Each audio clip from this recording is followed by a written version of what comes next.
Now, I must say, I'm feeling very Welsh today. I've got my red jumper on, I've got my white shirt on, and if I'd eaten any more cowl, I think I'd look like Father Christmas.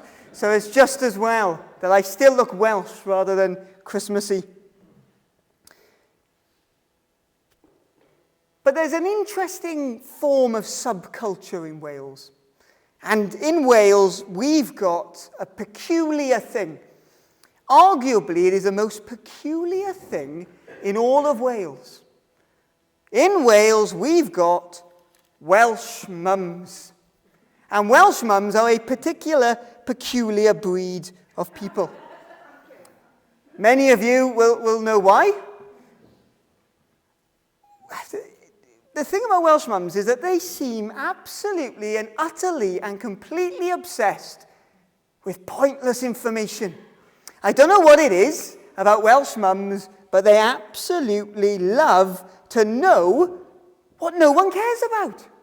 Even sometimes they don't care about it. They just want to know. I'm sure you've had a conversation like this. Either you've said it to someone or you've been that person. You can judge for yourself. But you've said to somebody, "You never guess who I saw today." And your Welsh mum will say, "Was it Brian Jones?" And you'll go, "Who's Brian Jones?" And she'll go, "You know Brian Jones. Remember Terry Jones that used to run the local corner shop just down the hill? 40 years ago it closed. Well, you remember Terry. You know, his sister used to run the little barber shop. Well, anyway, Brian Jones, you remember Brian. Brian used to live here. He held you when you were a baby. Don't you remember? No. And then they'll go, "Is it him? Did you see Brian?" You think, "No, of course I haven't met this man. I don't have any clue who any of these people are." But there's something about Welsh mums. They just love pointless information. And then eventually you'll say, "Look, it wasn't Brian Jones. This is who I actually met." And then you start telling them the story, and you've actually got something interesting to say sometimes. But you've got something interesting to say, and then you'll be interrupted constantly by your Welsh mum with some of the most bizarre questions you've ever had. You'll be telling this story about an exciting holiday they've had. They've been doing extra extreme sports, and all of a sudden your Welsh mother will go, "So what shoes did he have on? When he was younger, he always used to like red trainers." And you're like, "I don't know, I didn't look at his shoes." And you carry on, and then clearly the eyes will glaze over, and she's just thinking one question in her head. "Does he still have a yellow hallway?" "I don't know. We didn't ask about that. We don't care." So often we can be caught up in Wales with pointless details. Now, if you don't know someone like that, there's a good chance that you are that person, for good or bad. So you can go home and work out, am I that type of person?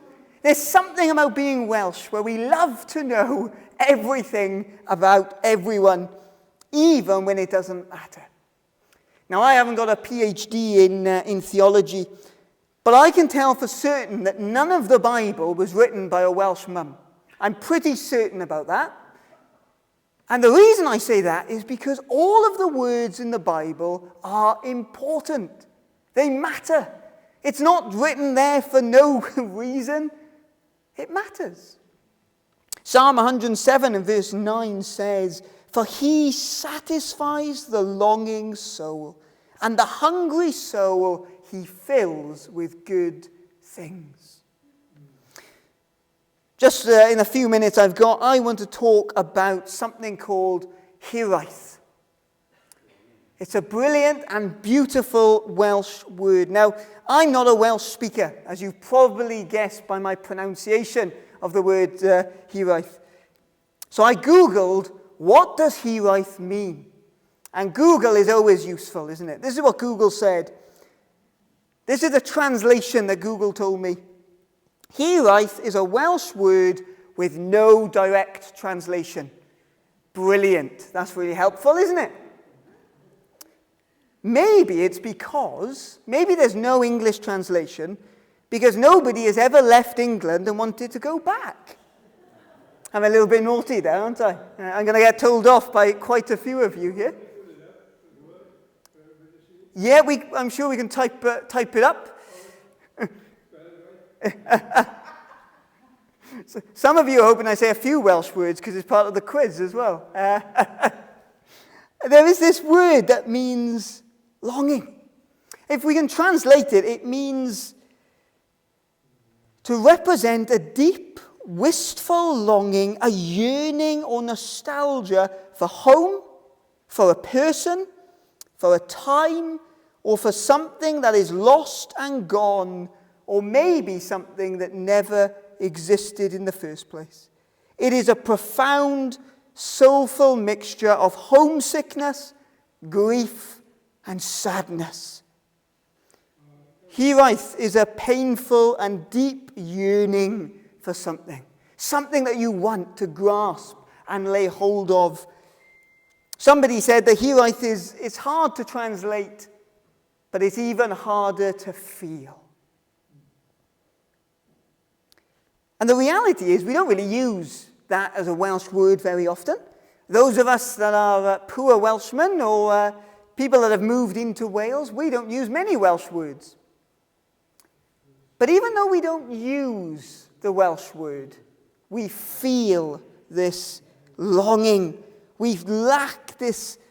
There's always something that we desire, something that we want to lay hold of. In a world that is so connected through the internet, we've never been as lonely as we are now. In a world that is so medicated, we suffer so deeply with anxiety, stress, and depression. In a world that has seen so much scientific advancements and people are living longer and longer, many of us have got a Hiraeth, a longing, a deep longing for a relative who has passed and whom we miss. Many of us miss our childhoods. They were simpler times, weren't they? Do you remember the days before you knew what the word mortgage meant? Wasn't it wonderful? The days to not know what a mortgage was brilliant. The day when you'd never heard the word taxation. Oh, to long for those days. I wonder, what are you longing for today? What is it that you're homesick for? What is it that you want that you do not currently possess? What is it that you are searching for? I think we're all ultimately searching for something.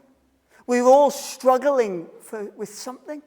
There's desires of our heart that are completely unfulfilled. For many of us, we just want peace and quiet. Some of us were longing for retirement. Some of us are remembering and yearning back to when we had good health. Do you remember that? Some of the men in this room are remembering, to be young, to be able to walk upstairs without getting out of breath, to be able to go to bed at night and not have to wake up multiple times in the night. Men of a certain age long for those days of not having to wake up in the night. Who said church doesn't deal with real topics? A lot of the men.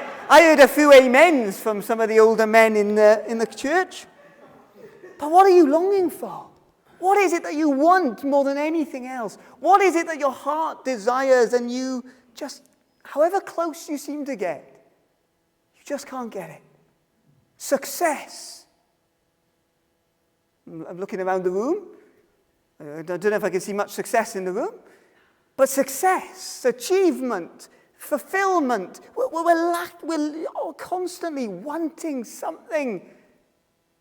And yet it just seems like one of those corridors where the further you walk towards the door, the further the door feels and seems.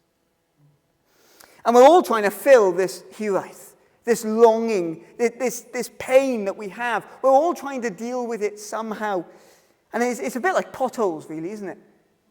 You fill the hole for a little bit, and you think, I've sorted it, I've fixed it. And then an hour later, a day later, you think, no, I still miss this person.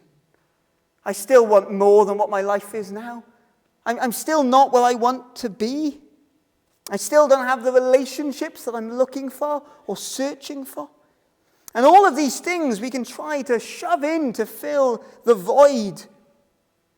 But friends, it's a bit like trying to put a plaster on a sinking ship. It's not going to do anything. This deep longing that we have within us because we are looking for satisfaction elsewhere. We don't just have Hiraeth for Wales. Although when we go away on holiday, isn't it great to come back? To see that sign saying, welcome to Wales. Do you put your foot on the accelerator a little bit quicker when you see that sign? To be back in your country. To be back where you feel home. But friends, we're still, to be back to our lovely rain. It's torrential and it's horrendous and it's horrible, but it's our rain, isn't it? And we are glad to have it. We long, don't we? We want, we desire. We read the words of Jesus in John 6 and verse 35. Jesus says to his disciples, I am the bread of life. Whoever comes to me shall not hunger, and whoever believes in me shall never thirst. Is your soul hungry for something? Are you lost? Do you not know what you're looking for? Do you not know where you're going? Are you hurting? Do you feel like there must be something more to this? There's got to be something more to this life. Friends, Jesus says that all who go to him never hunger and never thirst. None of us are going to be hungry in this room for probably the next day. I think we've got a good 24 hours before we feel hungry again after how much cowl and Welsh cakes we've had. We've had to pull the plates off some of you to stop you having some Welsh cakes. We are not going to be hungry for much longer. But there will come a time where you think, you know what? I'm hungry again. The longing has come back. Friends, Jesus here is talking about, as the psalm that I opened with mentions, a satisfied soul. The desires of your heart met and dealt with and elevated. One Christian writer says that our hearts are restless until they find rest in Jesus. The reason why you are restless, the reason why you are wandering and yearning and wanting is because you are trying to fill your life with things that aren't the bread of life, Jesus. You're trying to fill your life with things that will be nice and good, but they're temporary. They don't last. I want to just end just by saying that this feeling of Hiraeth is not a punishment from God.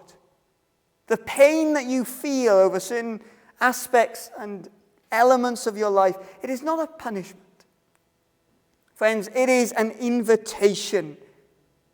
The emptiness that you can sometimes feel, the sadness and sorrow that can overwhelm us sometimes, is not a punishment, it's an invitation.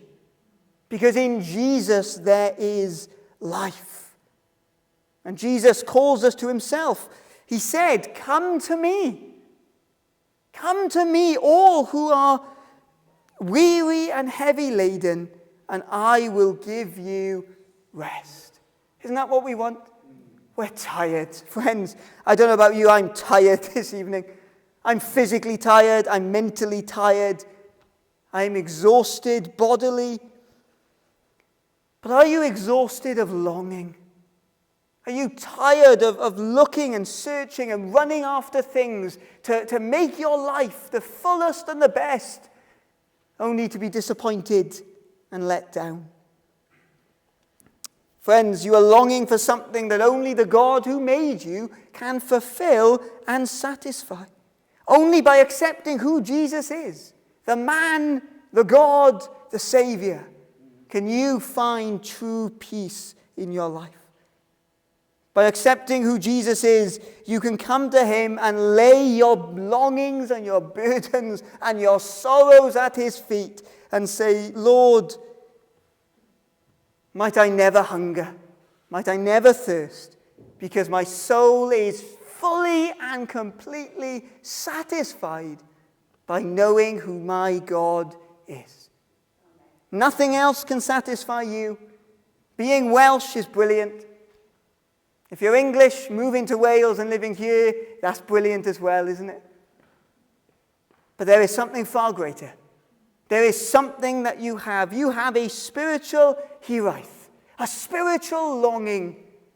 And I wonder, friends, will you take this time, maybe for the first time, to actually consider, could this God, could this Jesus be real? And if he is real, could he be the answer to my aching, breaking heart? And if there is the smallest chance that this Jesus is who he says he is, the bigger question is, will you go to him? It's great to be Welsh. It's great to celebrate our Welshness, but it is far greater to know who our Jesus is, to know and to have a relationship with our God. And our God says to you, no matter who you are, no matter what things you've done, no matter if you haven't got your life all sorted or all pieced together, the message of the gospel, the good news of Jesus is, come.